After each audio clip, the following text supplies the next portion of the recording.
Hello everyone and welcome to Games, Comics and Crafts. In this video I'll be looking at Void Rivals number 2.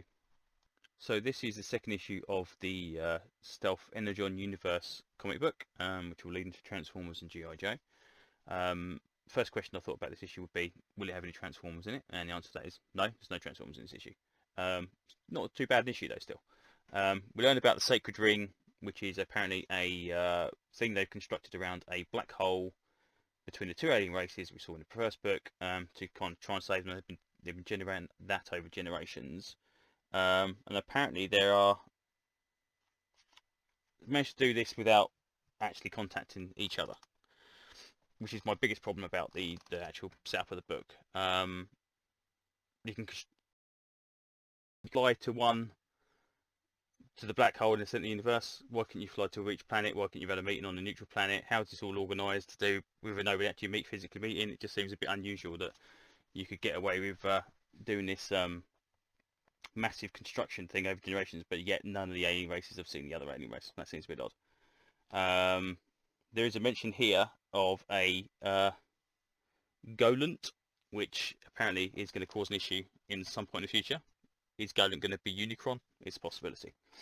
Once that kind of little history lesson we get over and done with, we go back to the ship. They managed to repair the ships between the two different systems, which again implies that the technology between the two planets was shared, and they managed to get up and running, take off from their crashed asteroid area, and head off into space. Now again, I'm not too sure where this apparently they were heading to the ring. Where the ring is in relation to the asteroids and how you can hit the asteroids without getting to other planets, I don't know. Anyway, presumably they go off in one direction and they travel for 20 days, where they are abducted by a large asteroid with mechanical parts to it. So when I was reading through this, I thought, okay, this is going to be interesting. Is it going to be some kind of transformer kind of thing? Yes and no. Now, apparently, because I didn't know this, Skuxoid, I believe is how you pronounce his name, is a character from the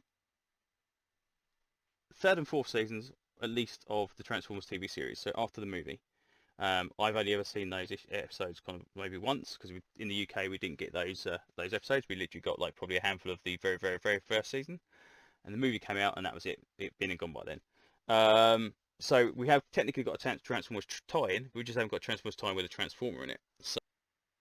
So whether this book is actually going to be like a tour of the new Energon Universe, we're going to see alien races and other stuff show up in the future. I don't know. It is possible. I would not be surprised if by the end of this season we see the Quintessons from the Transformers movie, and maybe even a few others. I don't know. But again, all in all, this it's a pretty decent book. It's interesting. It's world building. Where we go from here, I don't know.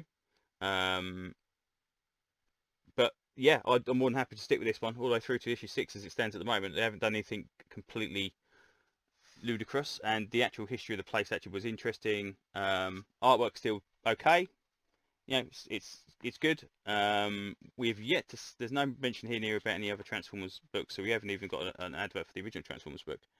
But yeah, all in all, it's not a bad book. So yeah, we'll stick with this one, see how it goes, and see how the G.I. Joe stuff kind of locks into this. Presumably they are going to be Earthbound stuff, but with the Transformers fighting in the background, maybe it's going to be something more akin to them teaming up with Autobots and Decepticons to fight each other, rather than just being kind of a war analogy. Maybe we'll see that transforming his tank in the future. Who knows? Anyway, yeah, all in all, good book. Well worth looking into, especially if you're interested in these foundations, this new series. And I will definitely be buying issue 3. So thanks for listening to this video, and I'll catch you on the next one. Thanks very much. Bye bye.